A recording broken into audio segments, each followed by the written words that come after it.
Hello, everybody. Welcome to the Tenacity Strength Fit4Duty podcast. I am Larry Brown.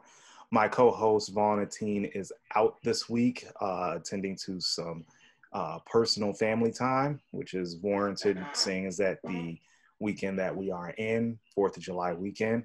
But I wanted to bring on a very special guest. We are very, very happy to bring on world-renowned contest prep coach and creator of the, and correct me if I'm wrong, SST Training System, Coach Patrick Tuor. How are you today, sir? Fine. Thank you very much, Larry. It's a pleasure talking to you, and finally got to meet you. Yes, definitely. Even if not in person. Definitely. Technology has made the world much smaller and much more accessible. So I'm very, very happy to have you on the show, especially as I've been hounding you over a year about this SST training program. So we're going to jump right into it. A lot of our viewers aren't bodybuilders. A lot of them are just law enforcement, gym pop people, but we do have a lot of listeners that are bodybuilders. So for the non-bodybuilding crowd, can you please introduce your self and your background and what do you do now? Well, to make a long story short, I just turned 48 years old. I live in southern Switzerland, just on the border to Italy. And right now I'm a full-time prep coach, bodybuilding coach. I have been since 2014 full times, but I have been coaching athletes since early 1990s, 1993, 94. So I've been doing this all my life practically. I've always been better in coaching others than myself, even though I was able to win European and World Championships back in the days and turned pro. I competed as a pro several times against athletes like Ronnie Coleman, Jay Cutler, Marcus Rule. I was on stage with all those beasts from the past, but I'm very realistic in my abilities to especially compete at a professional level. And I really didn't have the genetic makeup to really compete at the highest level, which I always wanted to do. I just didn't want to just show up and be average and actually not make any money out of the sport. So actually I retired quite early. I was only 32 years old when I decided to retire from competitive bodybuilding. And then I opened 2 gyms, different supplement shops here in Switzerland. And as my coaching got more intense and always had more athletes, especially worldwide. First, it was just mainly Switzerland, Germany, Italy. Then it expanded to overseas. And as it got, really time costly and I could really not focus on anything else, I just decided to do it full time. So ever since 2014, that's the only thing I do from morning till evening is try to learn more about the sport, because you never stop learning, which I do with the athletes and through obviously reading and researching, but mostly that's all I do day long. So, and today here I am. Tell us briefly about your competitive days and how it shaped you as a prep coach.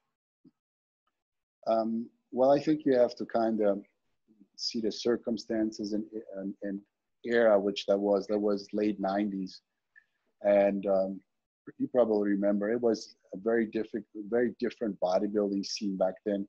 Obviously we did not have internet like it is today, the social medias, so everything you would see and learn was through magazines and actually meeting people. So the learning process was much slower and was much more anecdotal. You would, try things on yourself and talk to other athletes. Whereas today you go on Instagram and one day you feel like, you have seen it and touched upon everything. Even with the internet, you can get information from everywhere, from any research that is published to athletes writing, talking, coaches, same thing. Back then we did not have that. So I think the learning process, which was more by deduction more than induction, more than learning through reading, studying. It was just trying things and talking to other guys doing it. And I think if you had the necessity, which we had to do it that way, I think it is something that really sinks in much stronger. You know, trying things on your own skin and through the athletes that you see daily, you talk.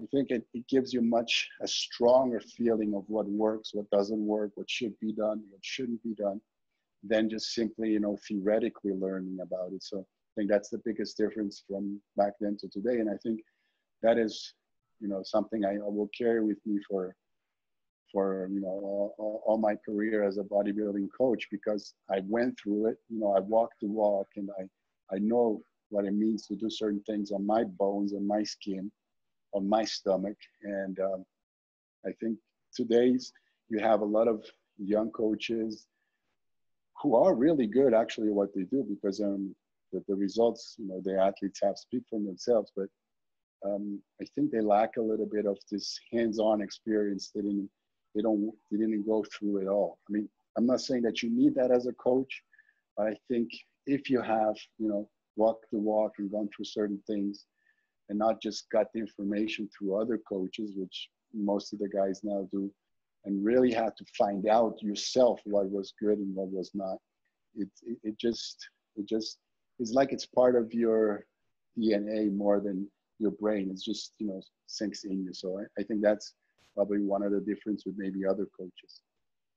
It's funny that you bring up the subject of young coaches and having to learn through a lot of your mistakes. Is that something that's missing in bodybuilding right now with the advent of the explosion of social media, the internet? Is that something where you're having to work out your own type of coaching for yourself? Is that something that's lost, learning from your own mistakes? I don't know. I mean, I personally feel a little bit it has, but obviously, you know, you see young coaches doing really well in what they do. So you can't say it's one is wrong and the other is right. I just feel like today you get to the point where I am, for example, much faster. You can, you know, if you have a chance to work with somebody very talented who gets you that media exposure, very fast you become, you know, known in the industry and are able to work on a bigger scale. And maybe that the experience part is missing a little bit. So, but again, I mean, like a good doctor doesn't have to be sick to heal somebody. A good coach doesn't, you know, necessarily need to be a good bodybuilder to train one. But I feel they're lacking a little bit this experience hands-on, and to a certain degree probably didn't have so much volume of athletes. They have coached, I probably coached over 500 athletes over, you know, this 22 year span. So you get to see a lot of different scenarios. And I think the more you have put your hands on different types of situations, people, you know, going from the mental aspect to the physical aspect, you just get a deeper understanding of you know, certain variables that you have to know as a bodybuilding coach. So that could be one of the differences. Yeah. Do you feel that academics, a formal academic education, plays a vital role in being a coach? It probably doesn't. No, I don't think it does, because again, you have great coaches who don't have, you know, a biology history. I mean, how you say, academic background, or, like I have, for example. But I think to a certain degree, it helps you make sense of certain things. But I don't think it's a necessity, again, because you can see a lot of coaches out there who don't have that, who are good coaches. So, you know, a good coach is only as good as the genetics and the discipline and obviously the life an athlete can surround himself with. So if you only coach average genetic people, you probably, even if you're the best in the world, you probably will not be well known. If you have a chance to coach, you know, with extremely good genetics, bodybuilder professionals, for example, then you will be known, whether you're very good or not. And obviously, I can tell you it's much easier to prep a professional bodybuilder than it is an average amateur, because that's probably all they do, because they have great genetics, because usually they have a financial situation which allows them to only do that. And amateurs don't. So, you know, they have family life, work, jobs, and I think from those situations you learn actually much more, but they are more difficult than to coach somebody who wants to go to Mr. Olympia. Obviously, the attention to details will be a little different, but it's not more difficult. It's funny that you bring up athletes. You are coaching probably some of my favorite European-based athletes that I follow. One notably, the Swiss pocket knife, Nicholas Valude, and then the other who I am a big fan of and very high up on, James Hollingshead. What are the approaches that you take with those two very advanced bodybuilders? Vastly different, some of the same, any commonalities? I think, for example, if you mention those two, I don't know if the listeners know them, but if you do, they are very different. One is a very short, more stocky bodybuilder, Nicholas, where the other is a taller, bigger frame bodybuilder. And the preps are pretty much different. Also, the training styles are very different because they have different backgrounds. Nicholas has been with me since day one, and our programming through the years has been very specific to his needs. His training has been much more metabolic than strength-based, strength related, let's say like that, because he is a shorter guy and he doesn't have a hard time to put on muscle size. So we always tried to, you know, try to make his physique a little more pleasing, because structurally has a lot of flaws that we needed to cover over the years, you know, especially his long torso, his overwhelming leg size at the beginning compared to his upper body. Whereas, for example, James is a much more balanced athlete, if you want, and he's a very strong. So his background is, you know, has been training more strength than Nicholas has. So their path has been different leading up to now. And also, if you imagine the amount of food and just the attention to certain details is very different from one to the other. One athlete needs to stay in a certain weight range, so we have to kind of monitor, you know, his weight gain and his muscle gain, which we actually reduced over a whole year period for Nicholas because he was getting too big. And for James, it's the opposite. He will never be too big. So the only thing we're trying to do is make sure he grows in the right places and not, you know, midsection and doesn't get blocked there, but keeps his line, which is very good for his height and size. So, and it's pretty different in the way you approach and you have to think the prep, whether it be in training or whether it be with nutrition. So there are not very many similarities, if you want. Probably the biggest similarity is that they both train 4 to 5 times a week and eat 6 meals a day. But then when you go look at what they do is I would say radically different. That's a very good analysis between two different Olympia level, well, in James' case, will be Olympia level athlete. Talk to us about SST training, the origins of it, where it's at now, where you see it going. And I've noticed the lack of, at least from what I've seen, the lack of books or guides for it. Talk to us about that, and will we expect to see anything in the future as far as like a book release on SST training? Well, SST is just the abbreviation for sarcoplasmic stimulation training. And you actually could call it different, you know, with different names, but I use the word sarcoplasmic, which is the reticulum sarcoplasmatic. I don't know if to say it in English if it's correct. And which is that space basically around myofibers. If you take a muscle fiber, inside you have mainly muscle fiber. Obviously you have mitochondria and everything, but we won't go into the details. You have these myofibers, which are, you know, very thin filaments And around us, you have the sarcoplasmic space, let's call it that way.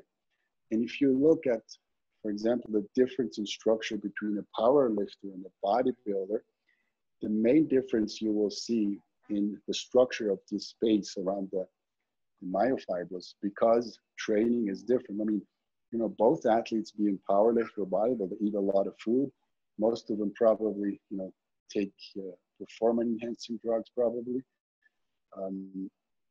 Anyway, they're very, very similar in what they do to get big, besides obviously the training style, but they have different results. And even a bodybuilder is not as strong, even though he's not as strong, he has a more development in most of his muscle groups and size, is rounder. So where does that come from? It doesn't mainly come from myofibrillar hypertrophy, which we call, which is structural growth. It comes from this sarcoplasmic space, which is more chronically developed because of the way our bodybuilders train unconsciously over years. They just know you have to do more reps, more volume, more intensity. We just saw that this makes the bodybuilder grow more than just doing straight heavy sets. So basically what I tried to do is just analyze what variables in training you have to manipulate in order for this growth to be more efficient, and how you could chronically, you know, manipulate it so that progressively you can get rounder and bigger, and what you needed to do with, for example, your nutrition also to be able to compensate and make sure that the two, you know, the training and the nutrition would fit better together. That's when I found out, you know, the differentiation in muscle fiber types, how we, you know, we have 7 from 8 sub muscle fiber types, and then you have fast and slow twitch. Fast are the muscle fibers which give you strength. Slow twitch are the red, what we call red muscle fibers, because they have more blood, more capillarization, and they give us more endurance. So bodybuilders mainly concentrate on the fast muscle twitch rather than the slow muscle fiber types. But then in the fast twitch fibers you have, which we call wide, you have many subtypes. And these subtypes are training related. That means they develop more or less in function of what you do in training. But then also the red muscle fiber types, the slow twitch, have influence over overall size development, and they need to be stimulated to a certain degree in order for a muscle cell to function properly and efficiently and keep, you know, growing, let's say, over time. So that's when I tried to put together a training philosophy which would contain a more metabolic aspect, which is, you know, more time under tension basically, and the tensional aspect in a way they could interrelate to each other and make each other stronger. Not just, you know, train either heavy or train light with more reps, but make sure that everything was in the same workout, sometimes in the same set, and you could progressively, you know, manipulate how much you would do of each, strong or more time under tension, in order for each to grow and help, you know, both muscle, both trainings, you know, metabolic and tensional, would actually help each other to grow. And over time, since strength is limited because you cannot get stronger all your life, even in off season, there's a point where you can get stronger. So what do you need to incorporate inside your training in order to keep progressing, even if you're not just straight getting strong? Basically, that's what the concept behind SST is. And when will we see some type of paper resource? Yeah. I started working on a book 2.5 years ago. Maybe you have seen that the SST, 3 different variables of the SST have been tested, university tested, because you know, a lot of people out there come up with some type of training style and say, this is the best, this is good, this works. And yeah, I mean, you know, who is to say that an athlete can grow doing 50 reps on the bench press? Obviously you can grow if you're genetically gifted and you do what you need to do. Then you can't just say, oh, the training style is what made you that way. And you see so many bodybuilders train different ways and still be big. So how can you at least say that what you are, trying to explain and propose to athlete has scientific validity? So that's, has been tested at university. It has been tested with strength athletes, not just with normal students, sitting around who the first time pick up a dumbbell, but it has been done with people who have at least 2 years of training experience and compared to a traditional standard training, like the reader principle training, which and it has shown that it has a much better acute response to muscle adaptation and growth. And the biochemical parameters in the training were better than just the normal. We're talking about lactate levels.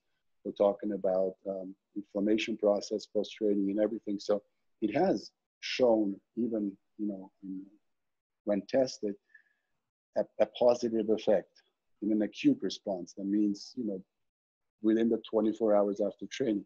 Now what they're doing is testing the chronic response, because maybe something is good in the short term, but then you have to prove that in the long term you can still benefit from it, and you'll also get, better, let's say, gains or results.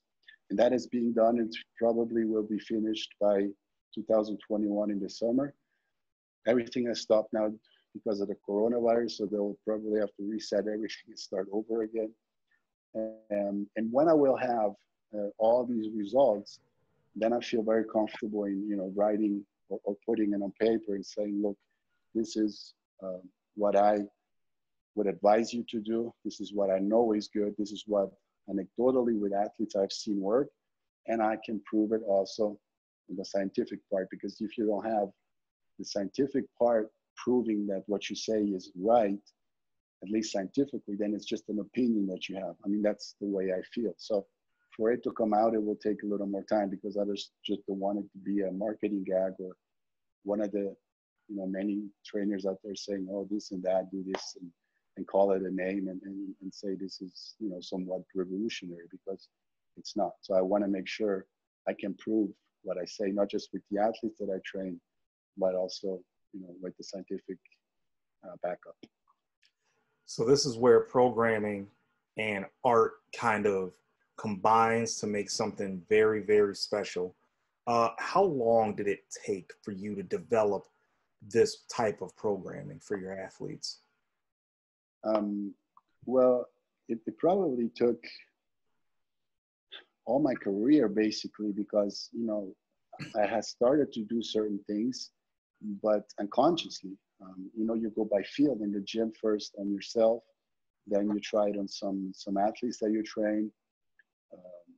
Maybe sometimes you work with athletes who don't have the capacity anymore to train very heavy, or have training limitations to some degree.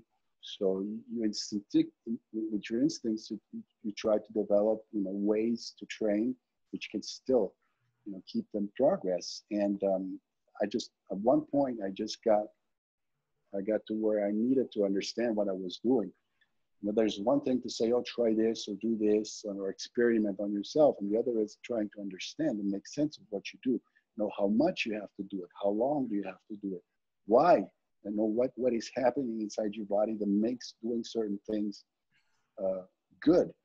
And that's when I started to do research. And I obviously had people help me, people who work in the university sports, professionals, physiologists, and also who could explain the biochemical part more than I do, because my studies were never really sports related. I could understand certain processes, but biology and physiology and applied sports physiology is still a little bit different. You need to understand certain things which I had limitations on. So I had people help me trying to make sense of what we did. So it's really a process which took a lot of years, and it's still going on. Still to today, obviously, you always find out certain limitations, certain things that you need to adapt, and it probably will be like this for the rest of my life. You never stop, learning, and never stop adapting things. Who are some of the people that you learned from in the beginning, as far as coaching techniques and how to become a better coach, and just who also did you learn from for your own bodybuilding purposes? Well, mostly to 90%, I would say I'm self-taught in that sense, because again, when I was becoming a bodybuilder, the only people I could talk to is people close to you or that you would meet or things that you would read in magazines. So I always tried to make sense of what I was doing myself. Obviously, then at one point when I turned professional, I seeked help from what I thought at the time being, the best coaches out there. And, and I don't mean to disrespect anybody, but I found a lot of improvisation now, and I found a lot of, it has worked for him, you need to do the same thing. And I found a lot of things that were really blown out of proportion, compared to the real need that you have about doing certain things. So again, I don't mean to disrespect anybody, because obviously I learned from these experiences, but what I learned more what not to do than what to do, actually, because bodybuilding is not very complicated sport. You don't need to be a rocket scientist, to do certain things and grow, especially if you have a good genetics. But it's another thing to try to minimize certain aspects, negative aspects of the sport, by still maximizing your results. So that's a little ballgame. It's one thing is throwing all you can at your body and see what happens and hope it grows. And one thing is to throw at your body only what it needs, and which will again minimize negative effects and maximize still the same amount of growth. So that's a little different way of approaching a prep, I think. And that's what I like to do, is give you what you need and not just, give everything that I know could help you. And then one of the things that you're doing probably will do something. Where do you think a lot of bodybuilders miss the point or miss the mark as far as training goes, training intensity goes? Where do you think people are going wrong at that? I don't know if the right word you should use is intensity, because intensity is something I think is something you have in you. I don't know if it's something that can be learned, maybe some athletes, but it's just, this hunger for being better and for discipline is something whether you have it or you don't. A champion is born. I truly believe that a champion is born with certain characteristics that come out over time, and you can't teach them whether they're there or they're not there, especially when you're talking about high level sports, any sport, also bodybuilding. But probably to your question, the biggest mistake is the lack of programming. A lot of athletes obviously are genetically gifted, and in the early years, they have a lot of advancement, they progress without really thinking too much about what they do. Because pretty easily they grow and they become competitive.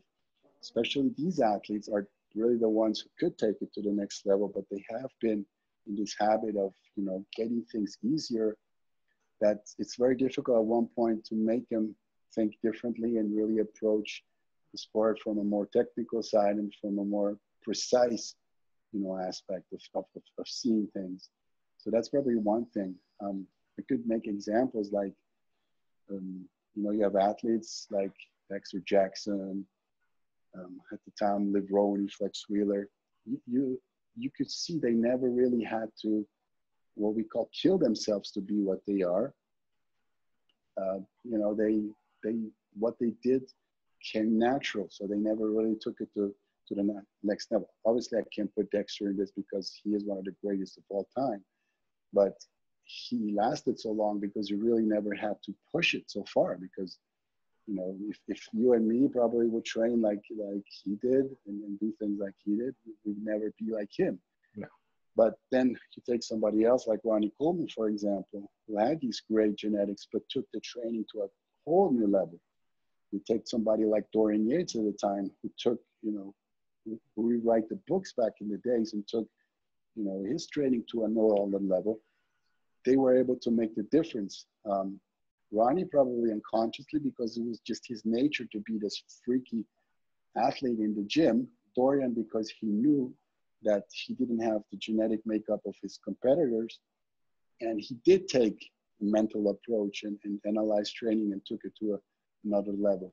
So again, to your question is, I think everybody needs to understand who they are, what they are made of, and be realistic and give it time first, but have a program, have a plan, not just, you know, the next 16 weeks to show, but over the next 4, 5, 6 years, have an idea of where you're going, what's your nutrition, what's your training, what's your supplementation. Don't just think, you know, 2, 3 months ahead, think years ahead. Bodybuilding is a slow process, especially if you don't have, you know, flex wheeler type genetics. So really know where you want to go and have an idea of what, you know, road is going to take you there. And that has to be, that's programming. It needs to set, you know, short-term and long-term goals. And I see a lot of this probably missing inside the bodybuilding world. It's just, let's go from one show to the other and not really think over a longer period of time what needs to be done. Let's get into nutritional strategies a bit. I am not the biggest nutrition guy in bodybuilding. In fact, I'm very poor at it. So give me some nutritional strategies that support the SST style of training that can be transferred over to general population. Anytime you take your training or you make your training more intense, more metabolic, that means that the time your muscle is working inside a workout is longer, and the amount of time to reach muscle failure and really the maximum stimulation is very short and dense. And some call it intensity. I don't like to call it intensity, but let's say a lot of energy is spent in a short period of time. Then you have to understand that glucose, which is carbohydrates, are extremely important to fuel that type of performance. To be able to do a certain type of training, it can only be done with proper levels of first ATP, have a great ATP resynthesis, and good glycogen stores. That means that energy needs to be there. It needs to be very efficient. And in order to do that, you have to have as many carbs as possible in your diet. And over time, try to increase that. But you can only increase that if you can make, let's say, your muscle hungrier, if you can make your muscle more performing. But not performing because you train 4 hours, because if you try to do that, certain processes will actually slow down the efficiency which nutrients are taken up, because the body starts defending itself. So learn to do it more intensively possible. What you usually try to do in terms of performance in an hour, you need to learn to do in 30 minutes. That means that the action that you have on your muscle is much stronger. Therefore, the reaction will be proportional. That's just the law of physics, of chemics. Action equal reaction. And that's the way our body works. It needs to learn to resynthesize energy and to stock energy more efficiently. That's where the carbohydrate becomes very important. In this case, the higher your carbohydrate intake is, the less important to a certain degree becomes protein intake, because carbohydrates and glucose are amino acid sparing. So you really don't have that much amino acid degradation because your carb intake is so high. And that's an advantage, because you can actually grow with less amino acids. Just amino acids come from proteins for the people who are listening to us. So that's another advantage, and makes you can eat a larger amount of food, or the calories that you eat comes more from carbs than from protein sources, which then obviously are more hard to digest and to assimilate and stress your stomach and your intestines over a chronic period of time much more than carbs. So that's the main probably focus that you have when you try to grow, is try to maximize the amount of carbs that you eat. But by doing that, you need to make your body hungrier for carbs, and you need to make sure that it turns carbs over efficiently, and that can be manipulated through training. But I think those two aspects are the most important one. Is the more nutrients you can turn over, the more your body gets sensitive to, turning glucose into glycogen and using glucose and glycogen as energy, the more efficient your training will be. The more efficient your training will be, the higher your performance, the higher the growth rate. Basically, explaining very simply, that's the reasoning behind it. What do you think of intra-workout nutrition? Is this something that's vital to an athlete's progress, or is it something that really flows from person to person? And what is your preferred intra-workout concoction or intra-workout formula that you would suggest to people to try? Well, I think it basically comes down to how much food you are able to eat throughout your day over a certain period of time.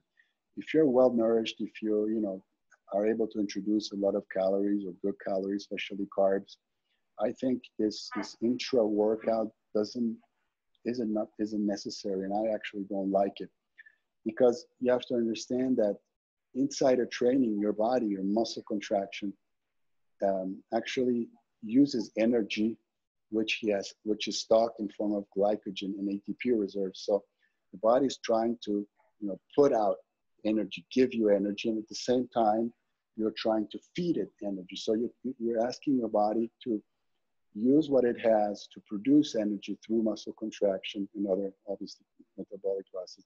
On the other side, you're trying at the same time to feed it. And that's something very difficult to do, especially if you're too aggressive with it.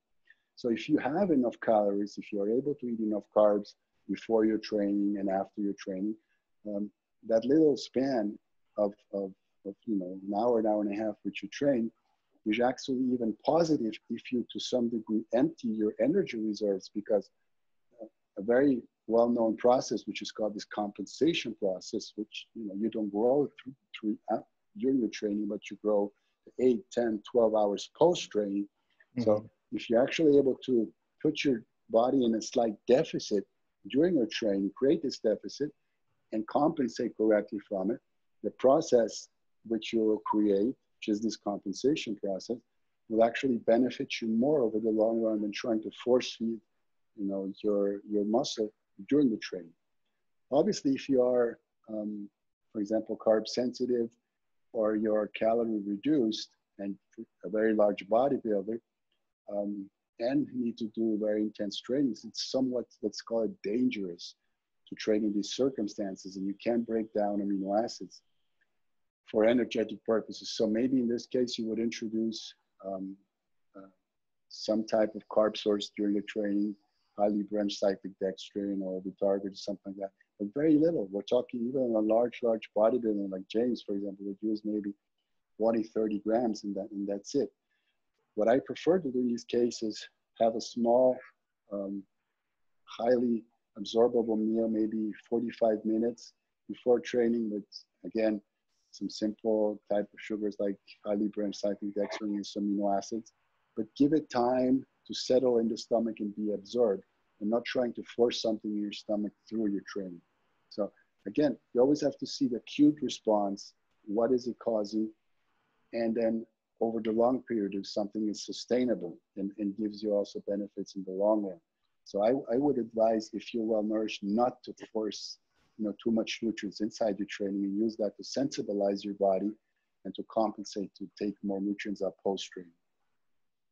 That's very interesting, because I know we're in an age where intra-workout nutrition is pushed, and I hadn't thought of it from a let your body get into a deficit so we can compensate later type of mentality. Here in America, and it's probably pretty big in Europe, I'm not too sure.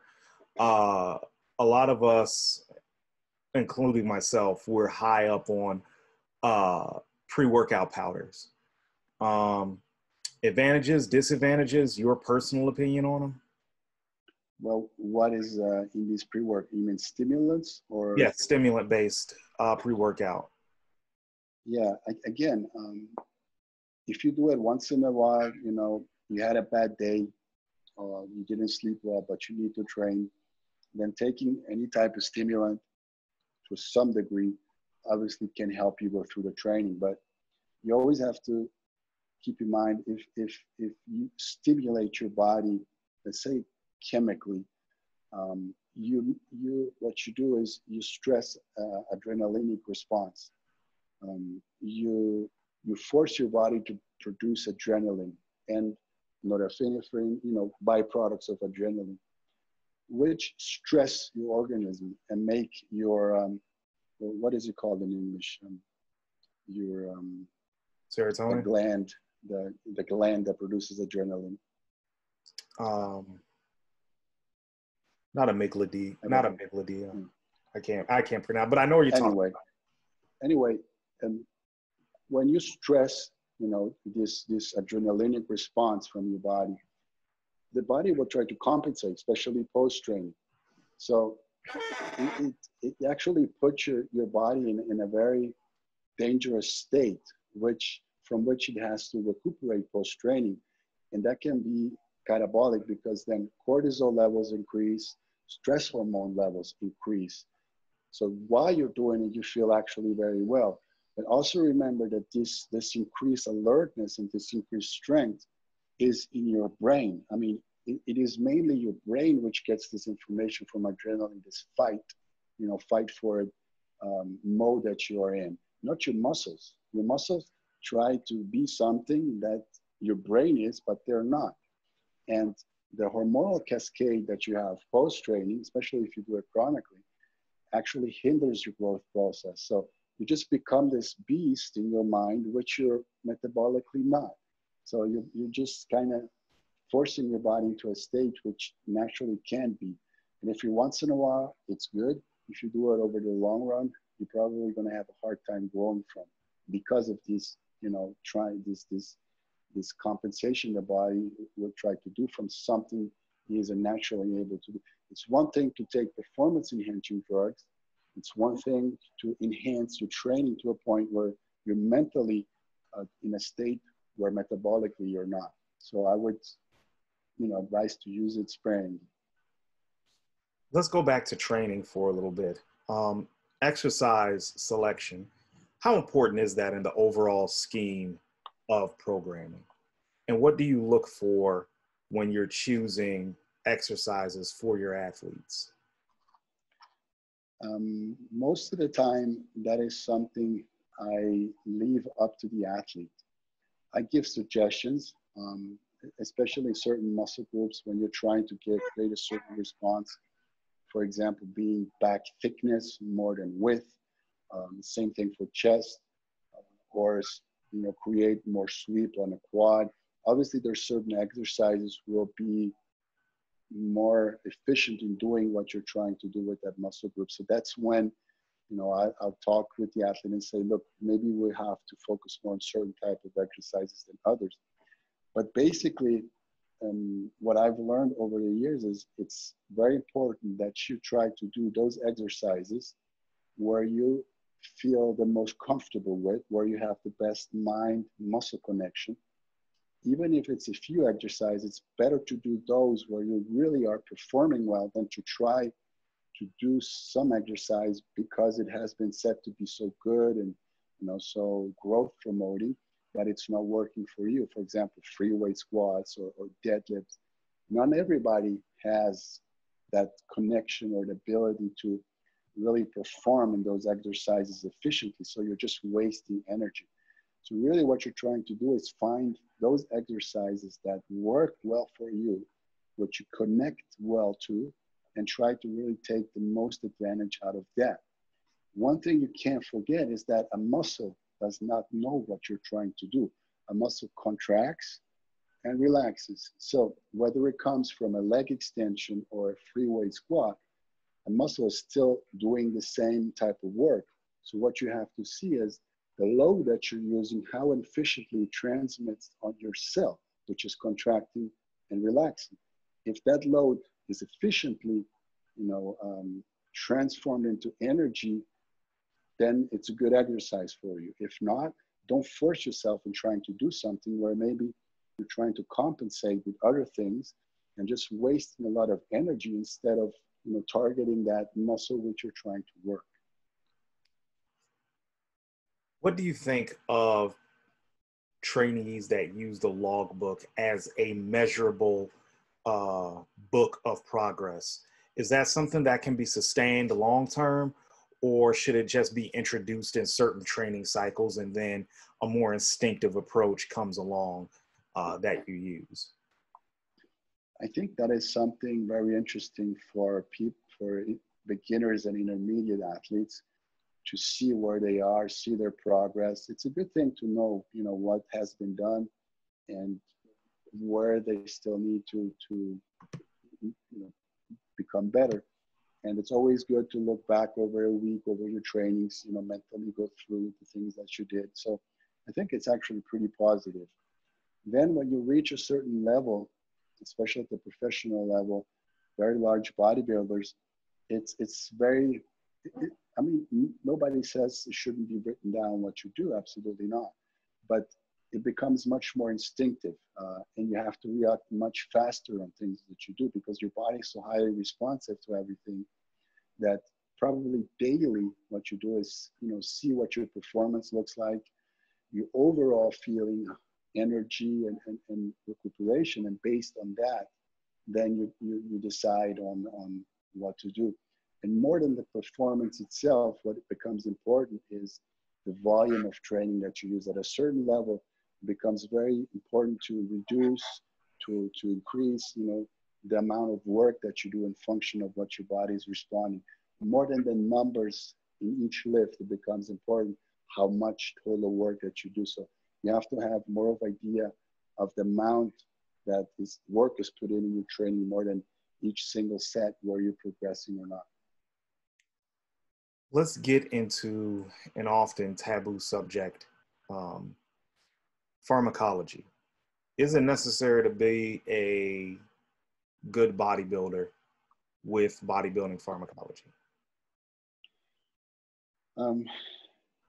Look, I think here you have and you deserve an honest answer, and also for the listeners, it is obviously very difficult, almost impossible to build this overly human beast, which you see, on professional stages, without the help of some type of performance-enhancing drugs, which is probably in every sport. And once you reach a certain level, the performance and what you ask your body to do is very superhuman.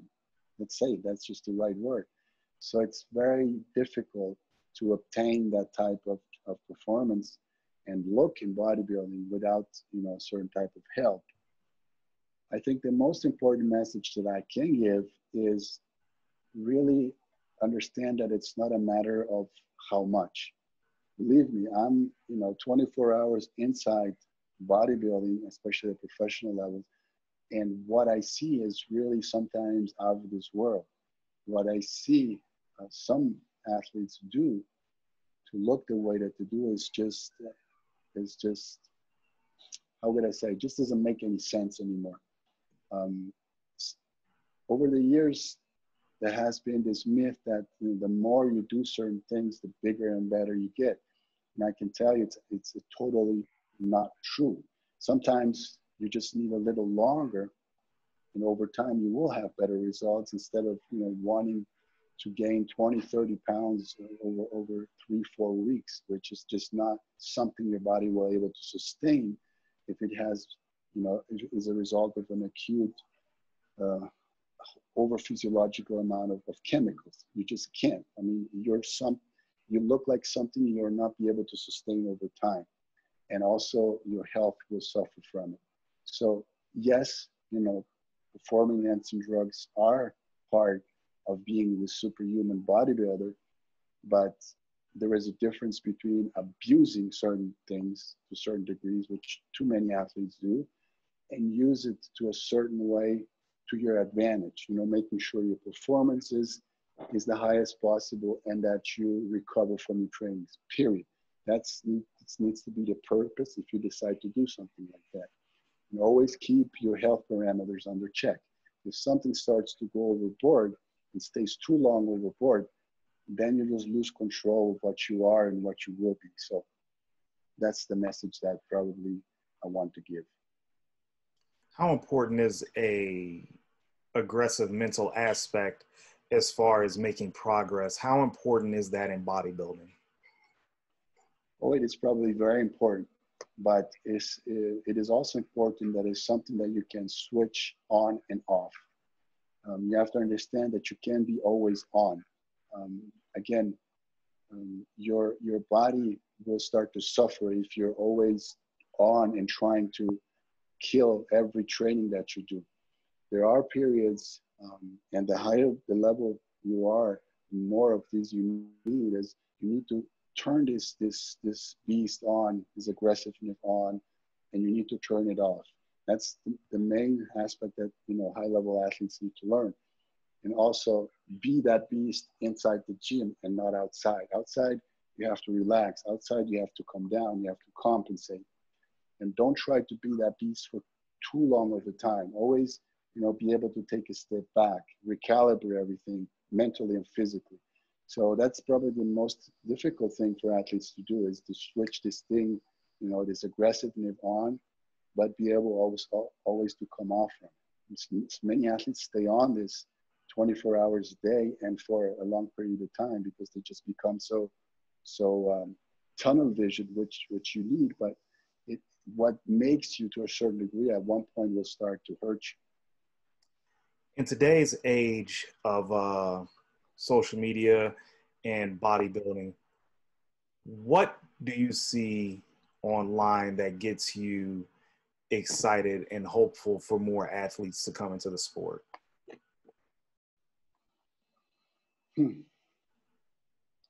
That's a very difficult question, actually. What gets me excited? I have to be honest with you and say that lately I've getting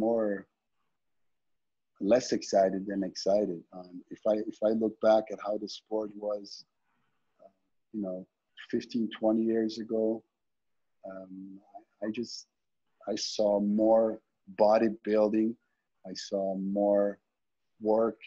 I saw more smaller elite, or let's say the people that really make the sport great were the ones who were looked upon, admired. Today with social media, you have everybody has their chance to speak up and to say whatever is on their mind and to show whatever they want, which obviously for business is good. But I think young people approaching today's bodybuilding on the internet and social media many times get distracted from what it should be and get introduced into this world made of a lot of bro science, made out of a lot of glamour or things that are not important more than really what should be they should be focused on. So actually I get a little more than excited. I'm a little scared of the direction the sport is going because of certain people having so much influence in the sport that really are not top level bodybuilders and the ones who should be speaking up and should be admired. You really hit the nail on the head because I went into a rant in one of the gyms that I train at on Friday that a lot of people are listening to people who have achieved absolutely zero in bodybuilding. I am a fan of, if you are a champion bodybuilder, I'm more apt to listen to you than Joe Blow down the street. I still think there is something there that a champion can speak to and say, hey, this is what it takes to build a great body. This is what it takes to get to where I'm at.